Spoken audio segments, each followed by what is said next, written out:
I dano jej, by duchem obdarzyła obraz bestii, tak iż nawet przemówił obraz bestii i mógł sprawić, że zostaną zabici wszyscy, którzy nie oddadzą pokłonu obrazowi bestii. I sprawia, że wszyscy, mali i wielcy, bogaci i biedni, wolni i niewolnicy, otrzymują znamię na prawą rękę lub na czoło i że nikt nie może nic kupić ni sprzedać, kto nie ma znamienia, imienia bestii lub liczby jej imienia. Imagine a society where everything you do, everything you say, and everything you buy is controlled and evaluated by the authorities. It's not science fiction.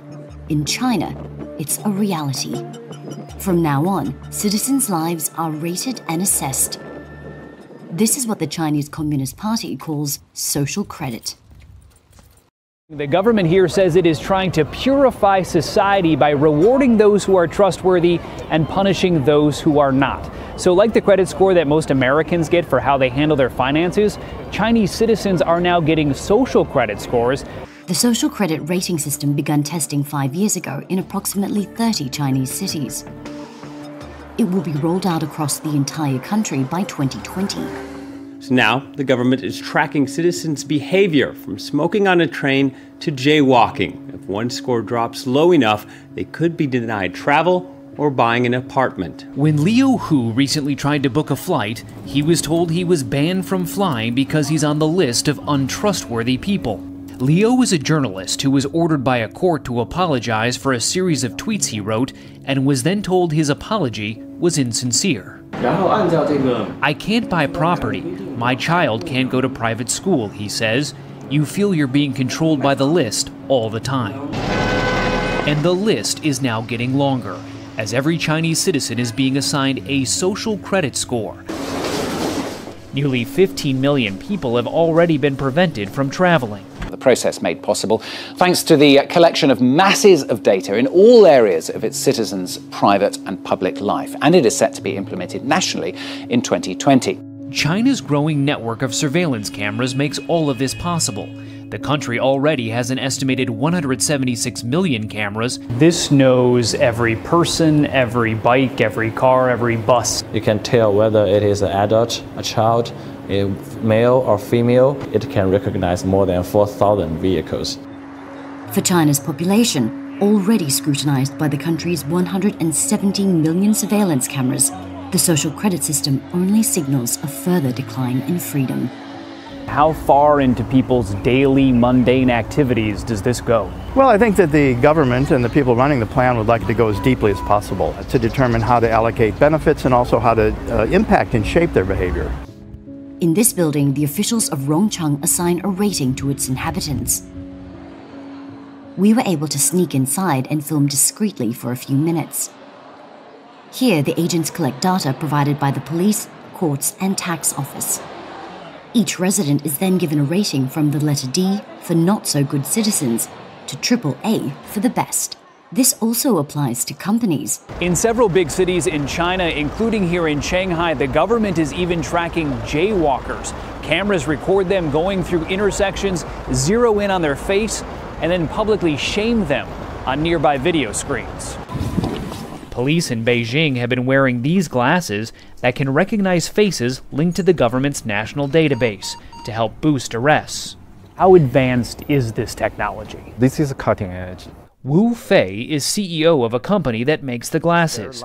He claims he doesn't know how the government intends to use his technology. I have no idea. Really? Yes. Do you trust the government the way they're using your technology? Sorry, I can't answer this. You can't answer that. This is outside our scope of questions.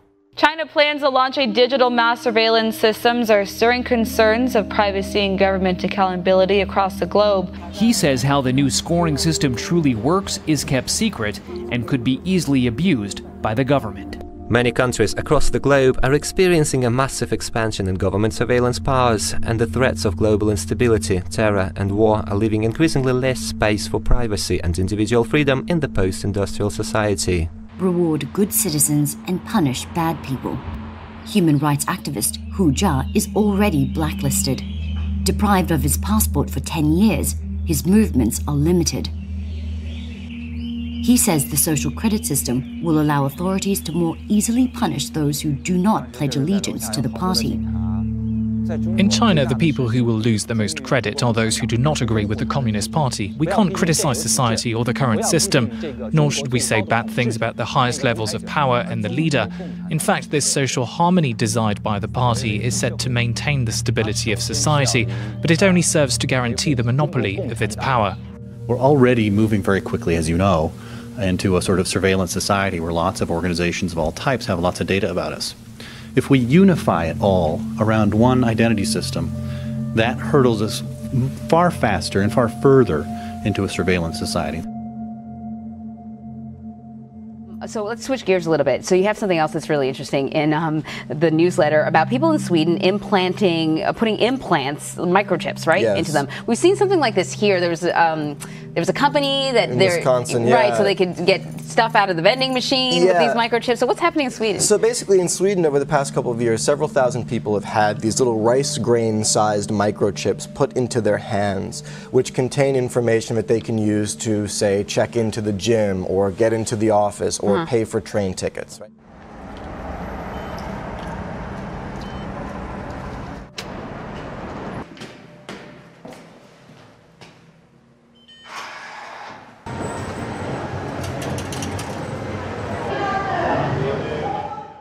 On the one hand, everyone can appreciate that that's convenient, right? How many times have you been looking for your key fob at the gym or can't remember your password for something?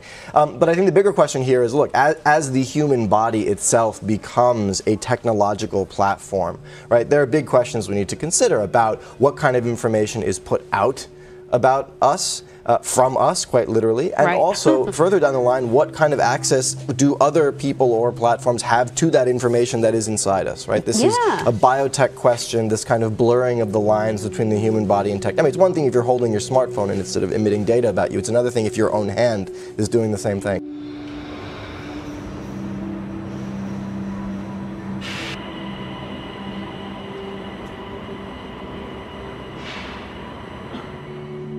You know, we'll see. This is 3,000 people. This is a small experiment. It's been developing over the past several years. But as the information that these microchips contains gets more elaborate and more detailed, people may start to change their mind.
This is not an animation. This isn't like the Fox football robot. It looks like Star Wars to me, though. Yeah, it's a little Terminator-esque, right? But this is the Atlas robot, and this thing can now go out for a jog.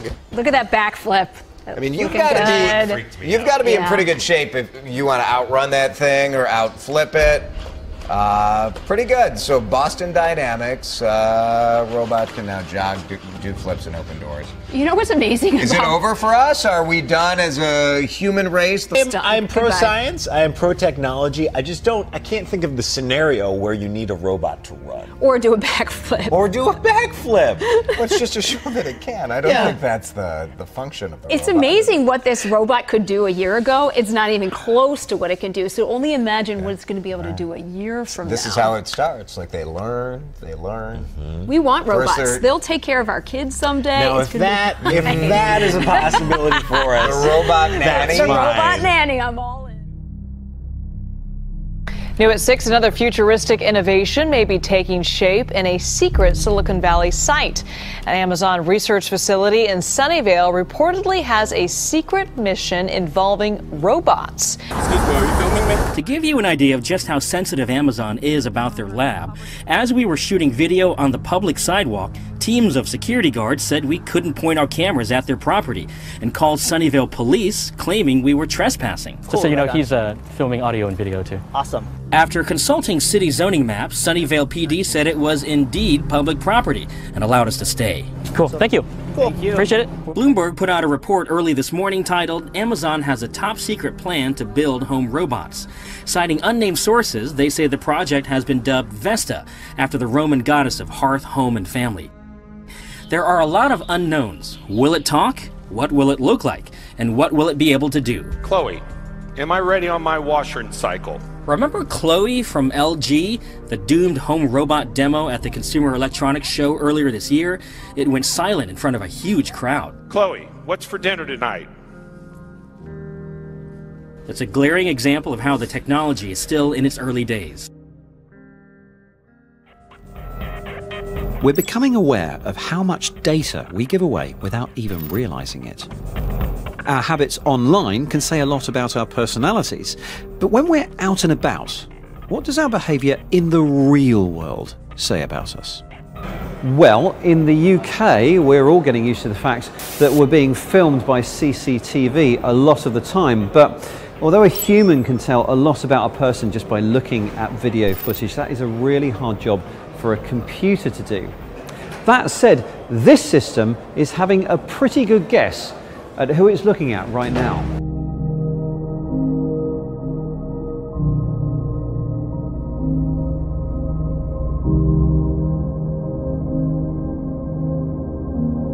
This kind of profiling of humans by computer systems has many uses, from this kind of anonymised retail analysis to other areas that might say more about us as people. One of the more controversial uses for AI is in policing. Peterlee Police Station in County Durham, the early hours of the morning. The man pictured here in the station's CCTV, let's call him Steve, has been arrested for possession of heroin. Arrest is on suspicion of possession of a controlled substance. Here in Durham, the police are trialling AI software which could help make decisions about suspects being held in custody. Leave your shoes there and we'll just do a quick search.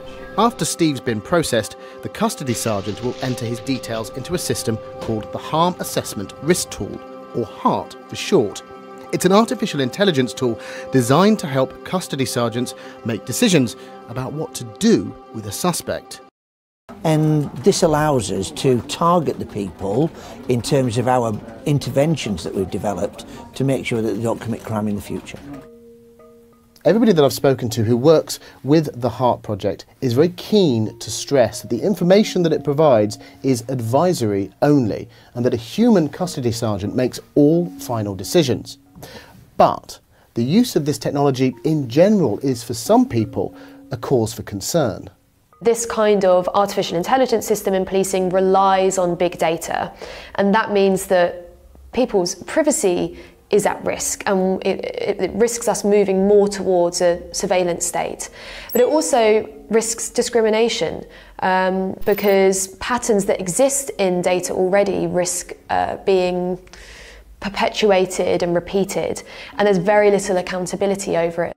And it's this data that privacy campaigners find troubling. Experience data profiles individuals based on their postcode, their household, and even down to an individual level. And some of these kind of profile stereotypes include terms like disconnected youth, Asian heritage, dependent greys, and people are sorted into these categories. Now, that's bad enough. When that kind of profiling is being used to make decisions about freedom and justice in the UK, I think we really need to just put the brakes on and say, why are we doing this? It's been revealed that the US National Security Agency collected over 500 million phone records of US citizens last year. That's over triple the number of 2016. And that is despite a new law limiting the spy agency's powers. The US Freedom Act bans the bulk collection of phone records and internet metadata, whilst also limiting government data collection to what is, quote, reasonably practicable. It does, however, permit the gathering of phone and text logs when a link to terrorism is proven. The recent increase in records collected comes in stark contrast to the concerns expressed last year by President Donald Trump. I think that is a very big surveillance of our citizens. I think that's a very big topic, and it's a topic that should be number one, and we should find out what the hell is going on.